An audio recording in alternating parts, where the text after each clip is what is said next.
Hello and welcome. It's that time of year again where everyone gets to see the Emmy nominations and get pissed that the show they like didn't get nominated. I'm here to look at the nominees in the major categories for limited series, drama series, and comedy series, and give you my thoughts and rankings on who I think should win. Yes, that's right, I'm gonna give you my thoughts on these things because what the internet needs is another mediocre white man's opinion. I'm gonna try to limit my answers and make them as short and sweet as possible. Yeah, right. Because if I tell you everything I think about all these, I'll be sitting here talking till next Tuesday, and none of us want that. Now first let me bring up that around the Emmys and any other award season really is the time that people bring up a phrase that I absolutely hate, and that is snubbed.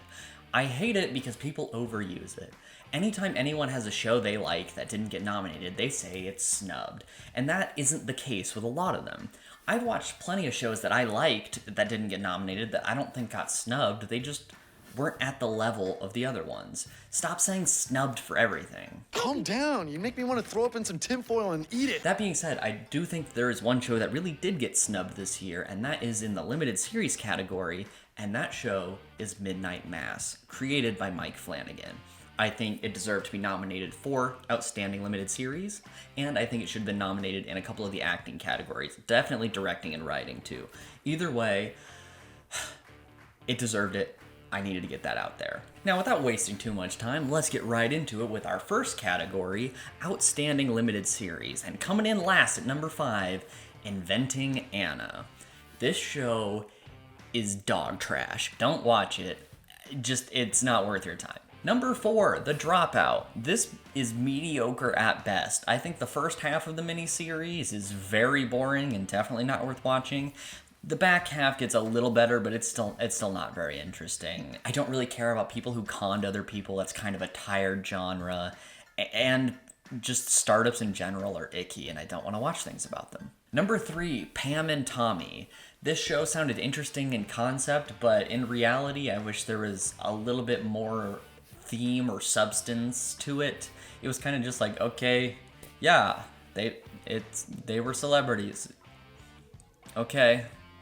I really wish they would have gone more into kind of the exploitation of women and how they're treated, because they went into it a little bit, but the show would have been a lot better if it had gone into it more. Number 2, The White Lotus, from my man Mike White, who you might remember from School of Rock, writing Nacho Libre, or Survivor. It's a show about class and privilege and entitlement, set at a resort in Hawaii, and it's all very interesting and it says a lot of good things that I think are food for thought. I do wish there was a little bit more substance to a plot, but the themes carry it enough to where I put it at number 2. And at number 1, Dope Sick, which is about the opioid epidemic and how Purdue Pharma, the creator of OxyContin, either started it or really made it exponentially worse, depending on how you look at it. It's a story that's worthy of being told. The only gripes I have with it is the writing can be a little bit shaky sometimes because there's so many timeline switches. You kind of just have to exposition dump to get things done.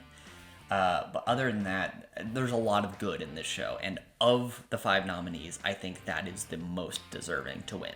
All right, on to lead actor in a miniseries. Number 6, Himesh Patel in Station 11. I wasn't that big on Station 11. I thought it kind of flip-flopped between being kind of boring and kind of pretentious. And Himesh Patel did fine, but I just don't think there was anything in his character or performance that really stood out to me. So it's fine, it's passable, it's adequate, but not Emmy-worthy. Number 5, Sebastian Stan in Pam and Tommy. He does a fine job as Tommy Lee. However, Tommy Lee doesn't have a lot of depth to his character necessarily, and a lot of the show is just kind of him being an idiot. So, I mean, it's not going to end up high on the list because there was nothing there acting-wise that I thought was just outstanding. Number 4, Colin Firth in The Staircase. The Staircase was a show that I didn't feel deserved a full miniseries. I was kind of shocked that it had a whole documentary about it to begin with, because after watching the miniseries, the whole story could have just been told in an episode or 2 of a true crime series. I don't think it deserved a whole miniseries or documentary.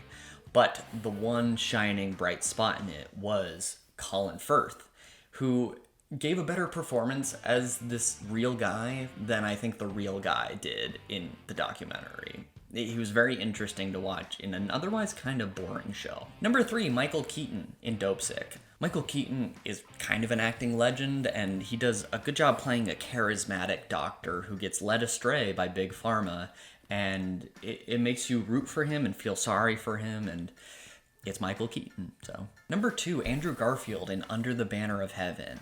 I love me some Andrew Garfield. Everything I watch him in, I feel like he's crying, and it makes me want to cry, and this is no different.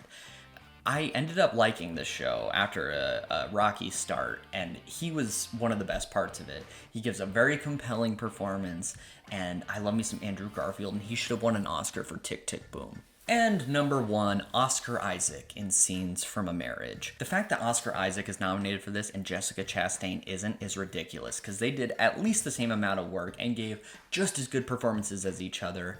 And it was just heartbreaking and draining to watch each episode as you watch a marriage fall apart. It was a very good show, and they gave phenomenal performances. Oscar Isaac deserves the lead actor Emmy. Alright, on to Outstanding Lead Actress in a Miniseries or Anthology Series. Number 6, Julia Garner in Inventing Anna. I feel bad because I like Julia Garner as an actress. She's really good as Ruth in Ozark. However, I did not like her in this show. She doesn't get as much to do as you would think, and the accent she uses kinda sounds like Tommy Wiseau from The Room. This is bullshit. It's bullshit. This is bullshit. Number 5, Toni Collette in The Staircase. Toni Collette is another phenomenal actress whose performances tend to get overlooked when she does things like Hereditary or not as mainstream awards-worthy things. And so it's nice to see her nominated, but also she didn't have a ton to do in The Staircase. She's not in a lot of it because the character she plays, it wouldn't make sense for her to be in more of it, but nothing that she did jumped out as, like, outstanding to me, so unfortunately she goes at 5. Number 4, Amanda Seyfried in The Dropout. I tend to like Amanda Seyfried as an actress, and I've been hearing buzz that she's like the frontrunner in this category, which is a little surprising to me, because I wasn't super sold on her performance. She does a weird voice for the character, which, I mean, it makes sense because the real person kind of put on a fake voice. It's overly deep and doesn't sound genuine. We are developing new technology. But when she does it in the show, it kind of comes off like a bad SNL skit and not like a real performance, not a compelling one. And so I feel bad, but I just wasn't buying it. It almost feels like this is one where it's like, oh, if you played a real person, we have to nominate you, even if it's not worthy. Number 3, Lily James in Pam and Tommy. Lily James was the best part of Pam and Tommy. She had to wear a ton of prosthetics to be Pamela Anderson, and she actually gives a very good and emotional performance, surprisingly deep. I mean, not surprising because it's Lily James. She's awesome in whatever she's in, but just because I don't usually think of Pamela Anderson as being a deep person, or I've never seen that side of her, and Lily James really brought it out, so props to her. Number 2, Sarah Paulson in American Crime Story Impeachment. Full disclosure, I've only seen half of this season. I watched the first 2 seasons of American Crime Story. I wasn't going to watch this one because it didn't seem as interesting, and then I watched half of it for this video. And I thought this was going to be one of those situations where people nominated Sarah Paulson just because of name recognition. She's gotten Emmys in the past. But I was proved wrong. She actually does a very good job in this show.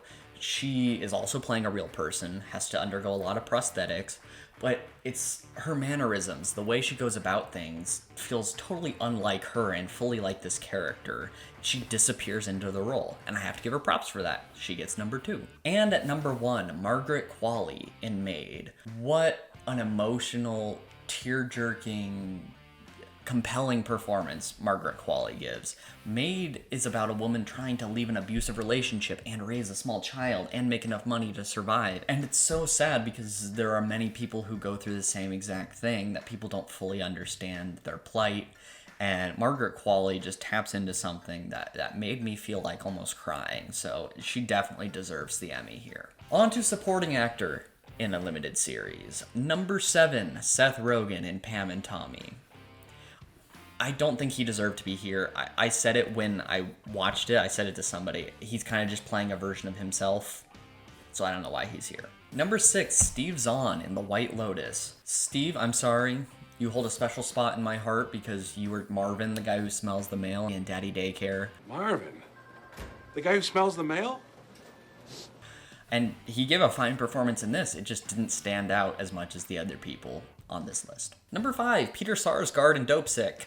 He plays an assistant district attorney, and it's believable. I mean, that's all I got, really. Number 4, Jake Lacey in The White Lotus. You might remember him as Plop from The Office. He does a phenomenal job at playing a giant douchebag. And props to him, because now whenever I see his face, I kind of want to smash it. And that's a sign of a good performance. Number 3, Will Poulter in Dopesick. He plays a guy who works for Purdue Pharma as a salesman and kind of takes a while but realizes that he's on the wrong side of this issue. I mean, what can I say? It's a good performance. Props to Will Poulter from coming such a long way from being the dorky kid in We're the Millers to here. Number 2, Michael Stolbarg, Dopesick. He plays Richard Sackler, the piece of shit who ran Purdue Pharma during the whole opioid epidemic.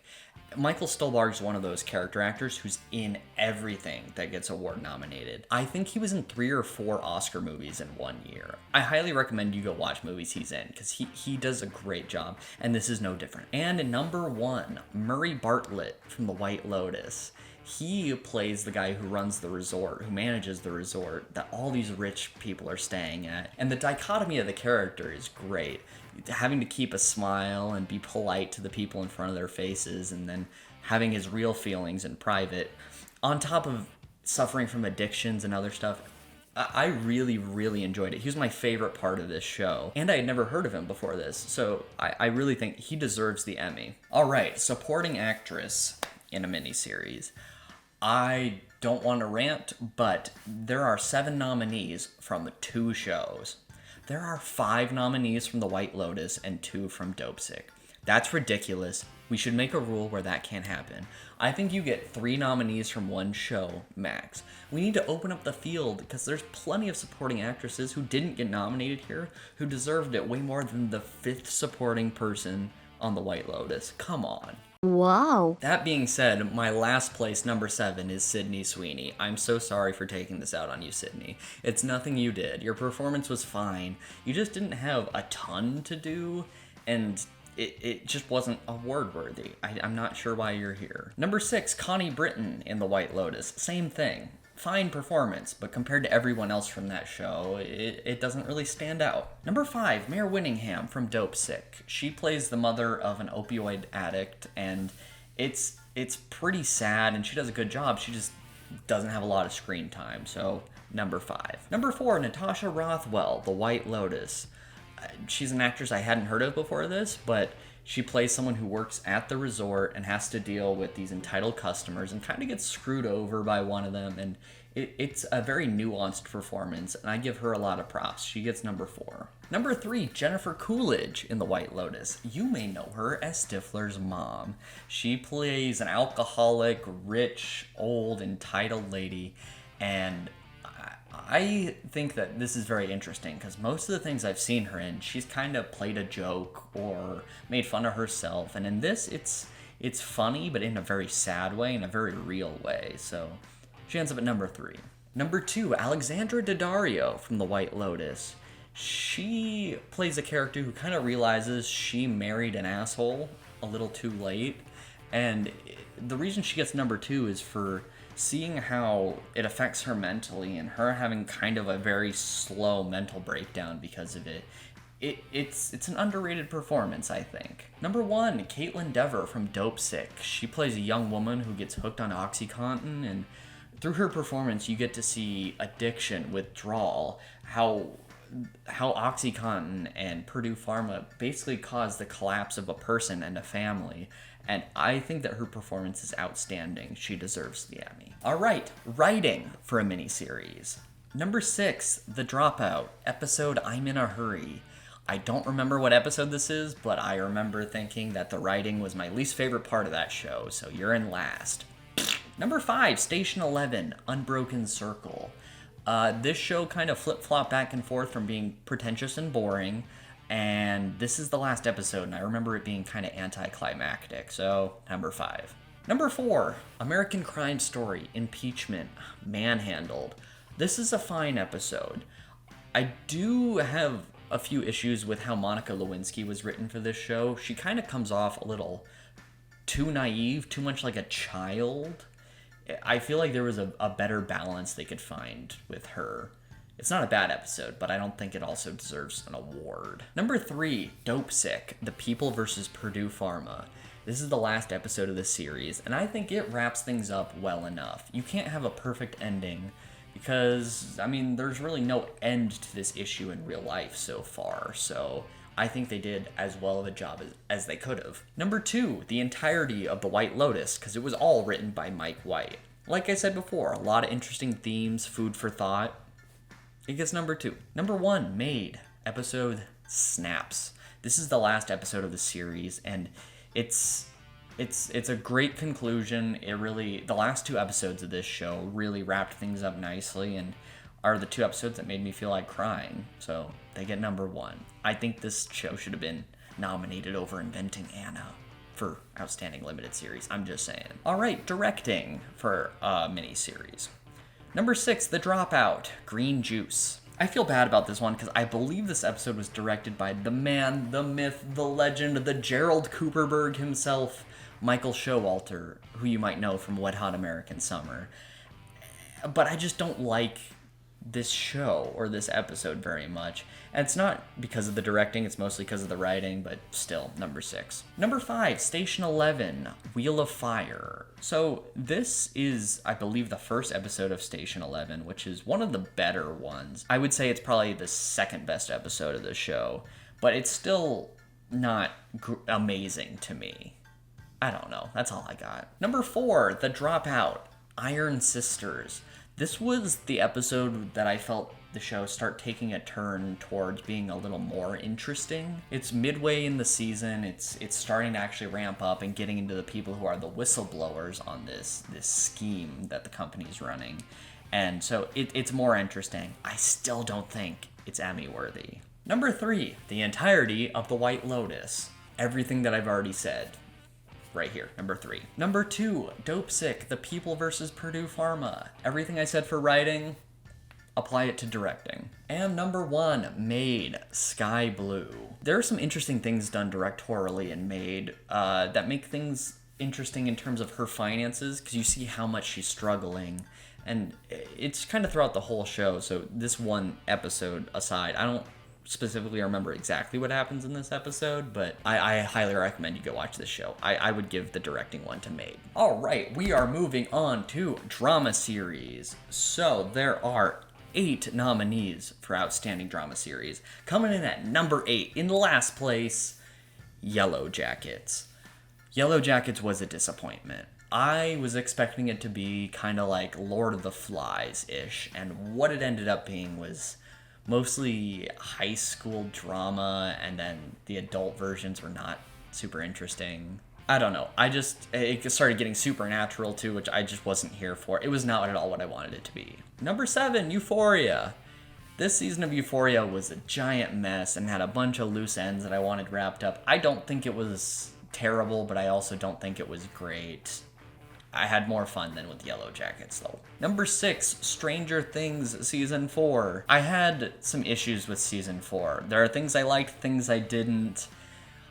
I don't think it was incredible. I don't think it measures up to quite a few of the other nominees on this list. Number 5, Ozark. People had some issues with the last episode of Ozark, and I had a few. I don't think it was a terrible ending. I don't think it was the best one, but I think it was adequate. It's not that I didn't like it. I just think that there are a handful of other shows that are more deserving on this list. Number 4, Squid Game. I like Squid Game. I feel like this is the appropriate time to bring this up. Stop calling it Squid Games. That is not the title of the show. One of my biggest pet peeves is when people say the name of a movie or a show incorrectly. It's called Squid Game. For a reason. Don't call it Squid Games. Number 3, Succession. It might be surprising to a lot of people that that's at number 3 and not number 1 here. I think Succession's incredible. There are just 2 other shows that are just more special to me on this list. Sorry, Succession. Number 2, Severance. One of the most original shows I've seen in forever. I love Severance, and I will be here for any season of Severance that comes out. Go watch Severance on Apple TV Plus right now. Do it, please, and then come back to this video. And number one, of course, is Better Call Saul.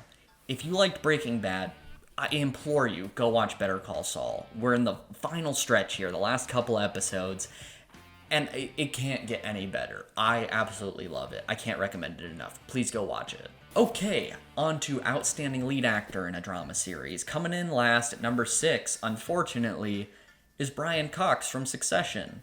Now, don't jump down my throat. I think he's fantastic in Succession. I just think that this category is actually really good this year. All 6 actors have a legitimate claim to this.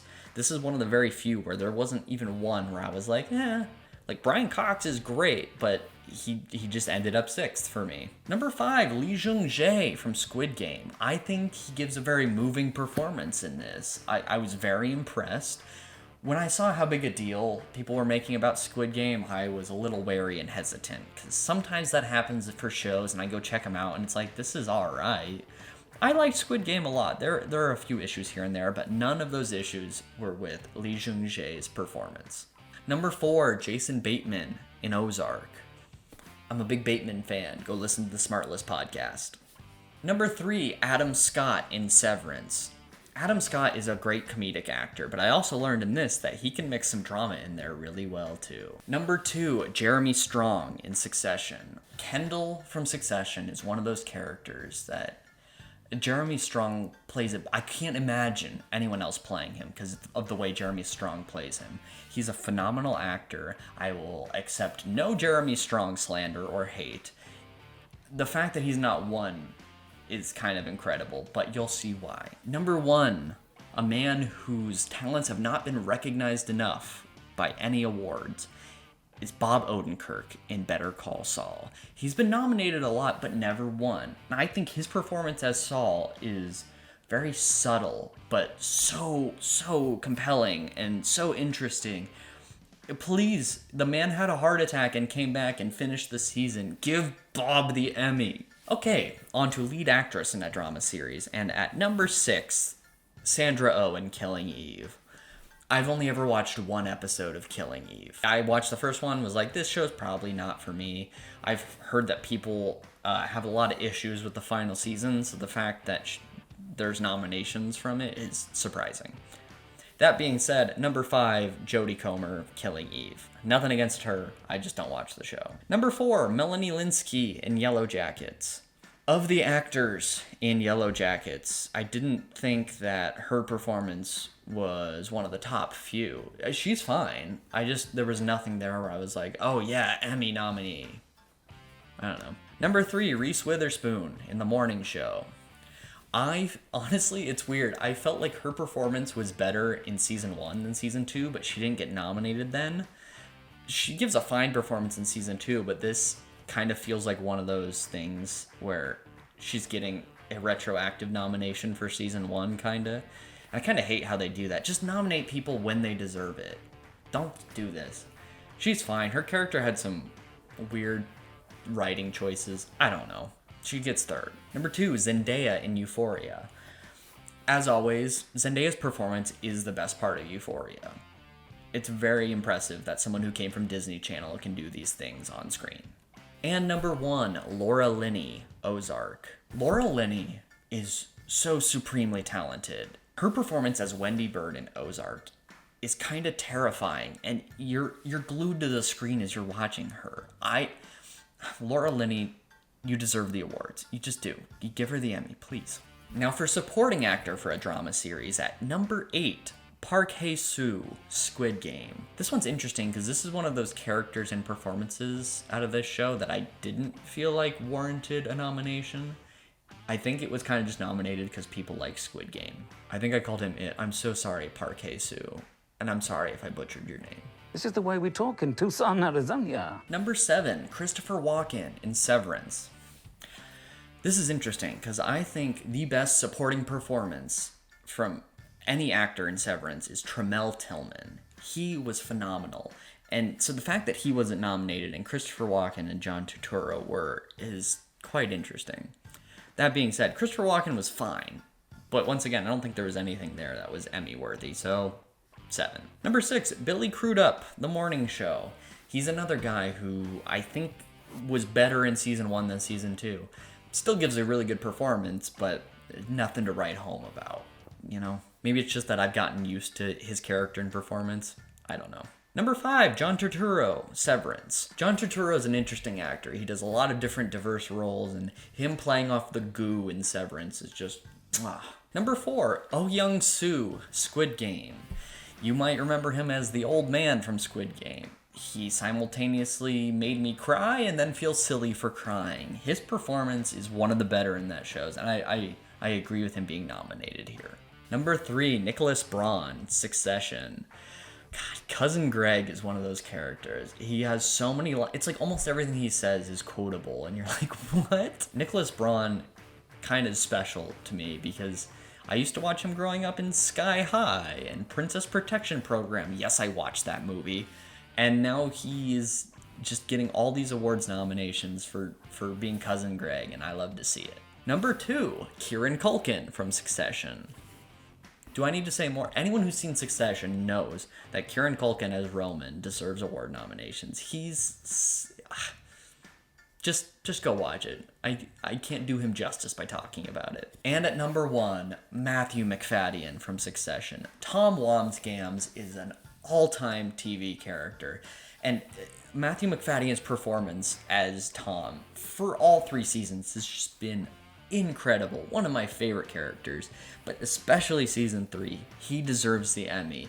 Give Maddie Mack his Emmy. Alright, on to supporting actress in a drama series. Number 8, Christina Ricci from Yellow Jackets. This is a little sad because I do think she gave the best performance from Yellow Jackets. She was supremely weird, and it was fun to watch, but there wasn't nearly enough of her, and it would have honestly been better if she got a little weirder. So, sorry, Christina. Number 7, Sydney Sweeney in Euphoria. She kind of has one thing to do all season, and that's be a mess and kind of just freak out over relationships and stuff. And she does a good job at that, but it's very one note. That's not her fault, but I don't know. I probably wouldn't have nominated her. I'm sorry again, Sydney. I'm really taking out my anger on you. Number 6, J. Smith Cameron from Succession. I feel really bad for putting Jerry this far down on the list, but here, it's another category where there were just so many other people who I think just edged her out. And so I love her performance as Jerry, but she just ends up here. Number 5, Jung Ho Young in Squid Game. Once again, I'm so sorry if I butchered that pronunciation. She was a surprising part of Squid Game because she gets the bulk of what she gets to do in the latter half of the season. So it's a really, really good performance, but if you only watch the first few episodes, you'd be like, why did she get nominated? Watch the whole thing, you'll understand why. Number 4, Patricia Arquette from Severance. This is another character who, it's fun to see her in 2 different environments. One at work, one at home, and how it differs and the conflict she's going through. Patricia Arquette is just a really talented actress, too. I used to like her a lot when I watched Holes when I was a kid. She's better in this. Number 3, Julia Garner in Ozark. I said it before, her performance as Ruth is always great. The sayings, the accent, it's all fun. That's all I really gotta say. Number 2, Sarah Snook, Succession. Her performance as Shiv is always great. All the people in Succession, the writing, the acting, it's all phenomenal. So, of course, a bunch of them are going to get nominated, but her specifically, her trying to grab power and the power struggle being the only female sibling in the family, it's a really good performance. If you've seen Succession, you know. And number 1, of course, Rhea Seehorn from Better Call Saul as Kim Wexler. This one is very weird to me because I think she should have been nominated as the lead actress. Because if you think about it, if you watch Better Call Saul, she is the lead actress. Bob Odenkirk, of course, is the lead actor, but then who would be the lead actress? Her. It's tough because she's a supporting character, but she's like the largest female supporting character. I don't know. Either way, whatever category she's in, I think she deserves to win. She doesn't get nearly enough recognition, so give it to her now. Okay, guest actor in a drama series. Number 6, Adrian Brody in Succession. I honestly feel like he was just nominated because it's Succession. I didn't feel like there was anything about his character performance that was noteworthy. Number 5, Alexander Skarsgård, Succession. Same thing here. I like him a lot as an actor. I don't think he did anything Emmy-worthy. He's just in Succession. Number 4, Tom Pelphrey in Ozark. He plays Ben, Wendy's brother, and when he had like an actual like supporting role, he was so good because he plays someone who has bipolar disorder, and he does it really well. He only gets, I think, one scene in this season of Ozark, which is why he's guest actor. He does it really well. He does. Number 3, James Cromwell in Succession. His interactions with cousin Greg are always great because he's just always a crotchety old man, and Greg is Greg. So, I mean, they play off each other really well. He gets number 3 on the list. Number 2, Coleman Domingo in Euphoria. Coleman Domingo gives some of the better performances in Euphoria, in my opinion. Whenever he shows up, you know things are going to get deep or real, and he really brings out the best in Zendaya when they have a scene together. He's really great. And number 1, Arian Moayed, Succession. He plays Stewie, and he's such a little shit. But he plays the little shit so well. It's like, after watching him in Inventing Anna, I realized how good he is in Succession. Very different characters. Like, this is not this guy's personality at all, obviously. So just seeing, it's another character, it's like you love to hate. I think he deserves the Emmy. Okay, guest actress in a drama series. Marcia Gay Harden, The Morning Show. I like Marcia Gay Harden because she was in The Mist, but I really don't know why she's on this list. Her character barely had anything to do in The Morning Show. I don't know. Next. Number 5, Lee Yu-mi, Squid Game. This is another one where she didn't really have a lot to do. Don't know why she's here. Number 4, Sanaa Lathan from Succession. I actually had to look up who she was because it's been so long since I watched Succession Season 3. I forgot who she was. So, that's not great. Number 3, Hope Davis in Succession. It's another one that it had been so long I had to look her up. But it's a fine performance. It's hard with guest actors because they have such little roles. It's like, how do you make yourself memorable? I don't know. Number 2, Martha Kelly from Euphoria. She actually stuck out in my mind because she was such the antithesis of what you think of as a drug dealer. She's a very soft-spoken, almost motherly drug dealer who will then threaten to sell you on the black market. Very interesting performance. I think she actually is warranted being here. And number 1, Harriet Walter, Succession. She plays their mother. She's also in Ted Lasso, and it's interesting because one's a comedy, one's a drama. I mean, Succession's kind of a dark comedy too, but very similar characters. We get the most out of her performance as a guest actress out of all of these, so I think she deserves it. Okay, writing for a drama series. Number 7, Yellow Jackets, episode F Sharp. I don't remember at all what happens in this episode, but I didn't super love a lot of the writing of Yellow Jackets. Number 6, Yellow Jackets pilot. I think the pilot's one of the better episodes of this show, but still, I wasn't super into it. Number 5, Ozark, A Hard Way to Go.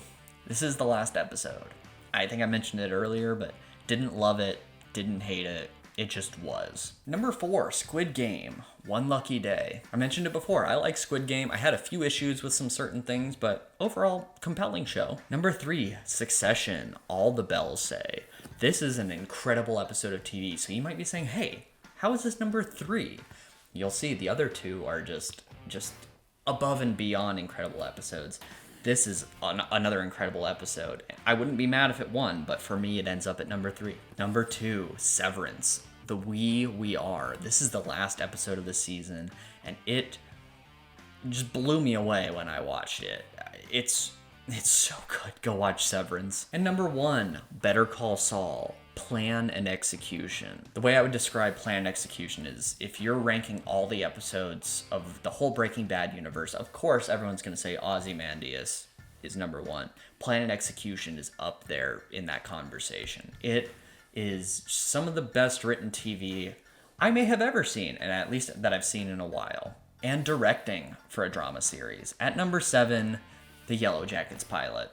Sorry. Number 6, Ozark, A Hard Way to Go. I think Jason Bateman is a very talented director, but he just ends up at number 6. Number 5, Squid Game, Red Light, Green Light. This is the first episode of the show, which it's interesting that this was nominated because I felt like there were stronger episodes later, but this is not a bad episode. Number 4, Succession, The Disruption. This is tough because there are 3 Succession episodes nominated, and all 3 of them are really, really good and well directed. The other 2 are just more memorable to me, so The Disruption goes here. Number 3, Succession, Too Much Birthday. Kendall's birthday party is an iconic moment in TV. It's just fun to think about. Number 2, Succession, All the Bells Say. Once again, phenomenal episode of TV. There's just one that's better. And that's number 1, Severance, The We Are. The directing of this episode, Ben Stiller, I believe, directed this episode. He directed a lot of the episodes of this show. It's masterfully done. There's one shot in particular that I remember during a driving scene. If this doesn't win the directing Emmy, I'm going to write a very strongly worded letter and send it by carrier pigeon to the Emmys, and they will know how serious I am. All right, we are on to comedy series. Now, coming in last, number 8 for comedy series is Curb Your Enthusiasm. And I know, don't yell at me. Don't get your hand off those keyboards. I've only ever watched one episode of Curb Your Enthusiasm, so that's why that ends up here. I haven't really watched a lot of Seinfeld either. It's just a genre that it's a genre of comedy that I've never really been super drawn to. I'm not outwardly against it. It's just not what I find myself watching. Number 7, Hacks. I like the show Hacks. I thought that this latest season was a little uneven. I thought it started out a little rocky and got better at the back half. There are a lot of other shows that were better. Number 6, The Marvelous Mrs. Maisel. This show, every season is good. The last couple of had moments where it starts off a little rocky and then finds its footing and ends better. This season ended really, really well. The last episode of season 4, I think, is one of the better episodes in a long time. But once again, I just think there are some better shows. Number 5, What We Do in the Shadows. This one constantly surprises me that it gets awards recognition because I love What We Do in the Shadows. But it's such silly comedy that sometimes I think it's like awards people just snub their noses at it. But I guess not this one. Yeah, I love What We Do in the Shadows. Number 4, Only Murders in the Building. This is a very unique show. I love the dynamic between Steve Martin and Martin Short. They're great. And throwing Selena Gomez in the mix, obviously, but especially those two. It's interesting because I like crime as a genre. But I also think people who get too serious about true crime and try to solve it themselves are silly and are just giant tools. And this show finds a funny, happy medium of taking it seriously but also making fun of it. Number 3, Ted Lasso. The show makes me laugh, it makes me cry, it's extraordinarily well written. Number 2, Abbott Elementary. This was one of the biggest surprises for me because it's on ABC, it's on cable TV, and yet it's this funny. Sitcoms nowadays generally suck. I know it's a blanket statement, but I feel comfortable saying it. They generally suck. This one breaks the mold. It's hilarious. It's funny. It has important things to say. Abbott Elementary deserves praise. And coming in first at number 1, Barry. Season 3 of Barry was the best season of the show to date. It's funny. It's scary. It mixes different blends of humor and really dark humor, and it's incredibly well crafted, and I think Barry deserves the Emmy, although I wouldn't hate it if a lot of these shows won. And now on to lead actor in a comedy series. Number 6, Nicholas Hoult in The Great. I only watched like an episode and a half of The Great. It kind of bores me. I'm sorry. It's from the same creator as The Favorite, and I watched that and I didn't really love it, and it also kind of bored me. I guess I just don't find this period extremely funny or interesting. I mean, it has moments. It had a couple of moments where it's like, oh, that's funny, but it wasn't laugh out loud funny to me. Number 5, Donald Glover in Atlanta. This is weird because Donald Glover is not in this season a ton. There's multiple episodes he doesn't even show up in, and even the ones he does show up in, he's not there a ton. So I like Atlanta, but nominating Donald Glover for this season seems odd. Number 4, Steve Martin in Only Murders in the Building. I feel bad about putting him at number 4 because I really, really enjoyed him in this season of this show. But there are just a couple of other people that just inched him out.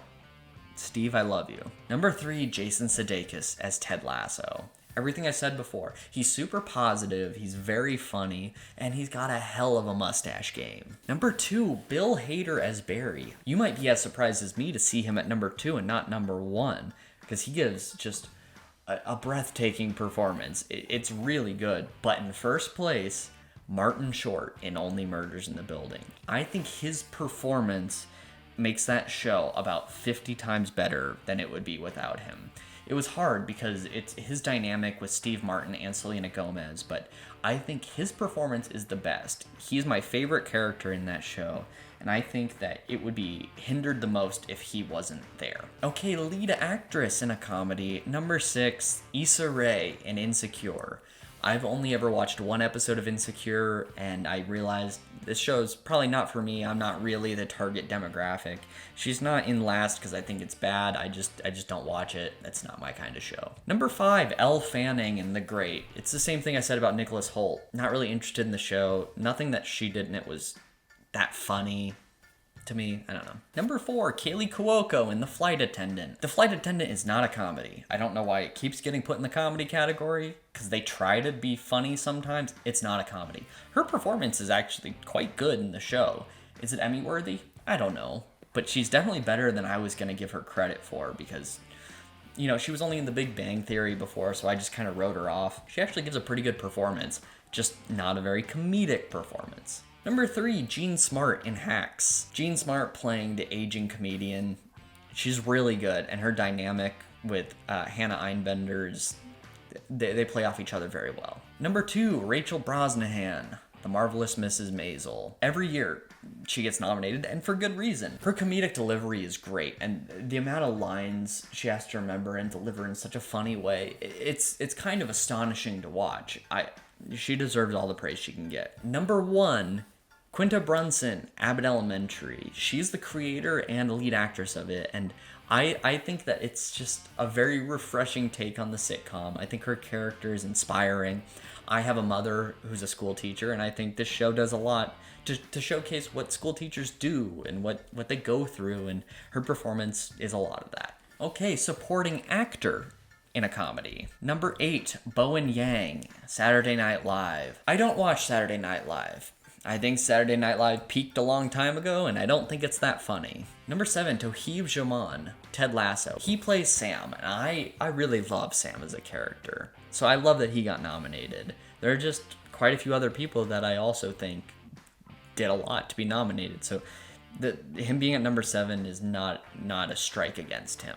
Number 6, Tony Shalhoub, The Marvelous Mrs. Maisel. His character is quite a character. That was a terrible sentence, but I mean it. His character is fun to watch. His delivery is just phenomenal too. Everyone on that show, really. I used to think of him as Monk, but now I always just think of this show when I think of Tony Shalhoub. Number 5, Nick Mohammed, Ted Lasso. Nick Mohammed's character has gone through quite an arc in both seasons of Ted Lasso, and I think his performance is understated and very, very good. Number 4, Henry Winkler, Barry. Henry Winkler has already won an Emmy for Barry, and I think his performance this season is really good as well. There's just a couple of people I put above him. Number 3, Brett Goldstein in Ted Lasso. I could not think of anyone else but Brett Goldstein playing Roy Kent. It's funny because the story goes that he was a writer, and his portrayal of the characters they were writing was just so good. They were like, hey, can you just play the character? And sure enough, it was the right choice because he gets nominated, and for good reason. Number 2, Tyler James Williams, Abbott Elementary. Gregory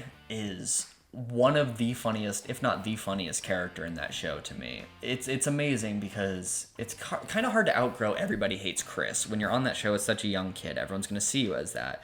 But I think this show, Abbott Elementary, will be what he's remembered for later on. I think this will be his legacy. Good for you.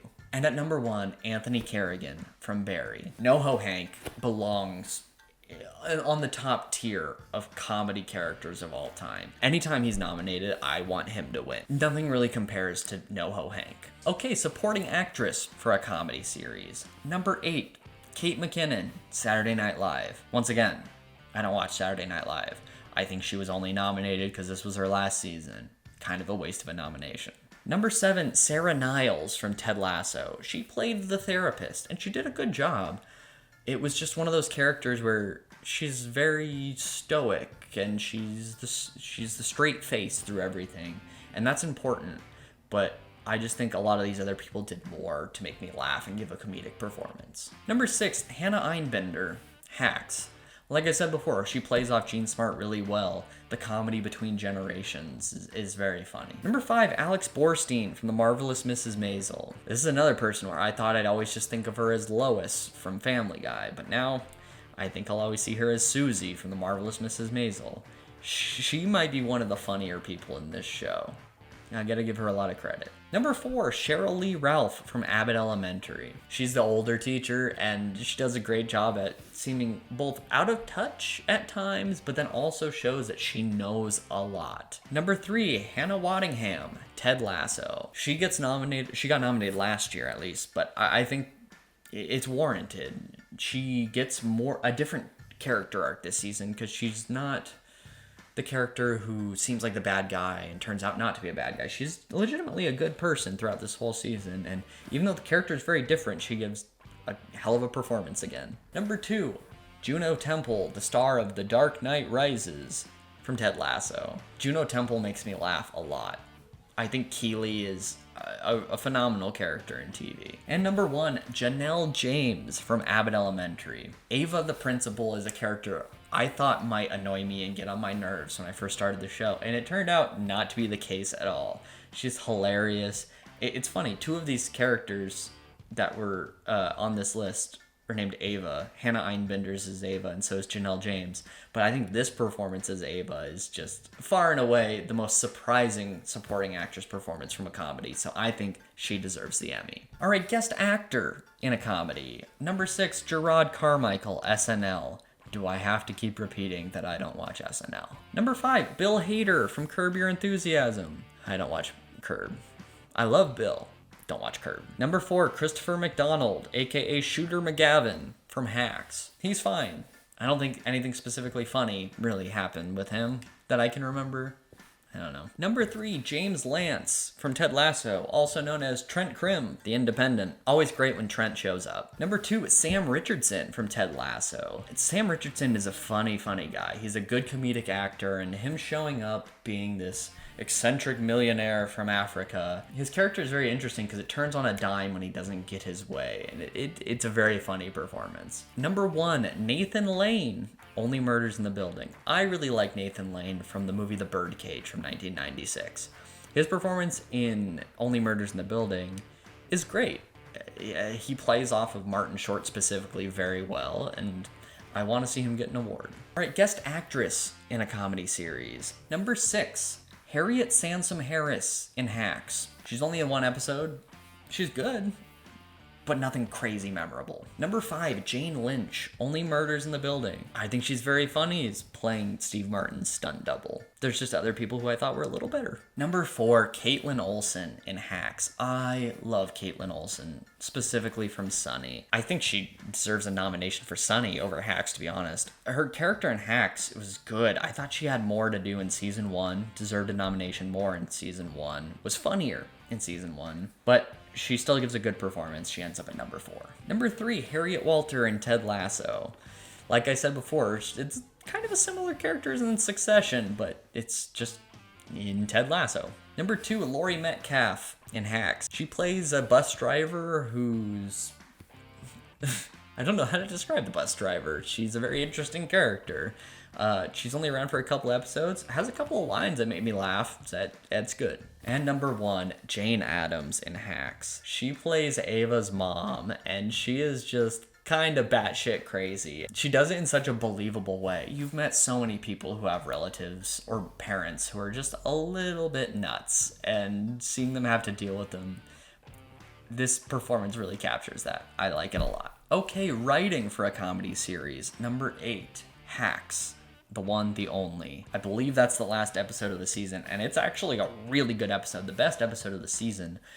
There were just other episodes I put above it because I find them funnier. Number 7, Only Murders in the Building, True Crime, which is the first episode, if I'm not mistaken. I think it's a good setup to the show. I think there are other episodes that are better and funnier, so that's why it ends up at number 7. Number 6, What We Do in the Shadows, The Wellness Center. I love that What We Do in the Shadows is nominated for writing because the writing is so unique and genuinely funny.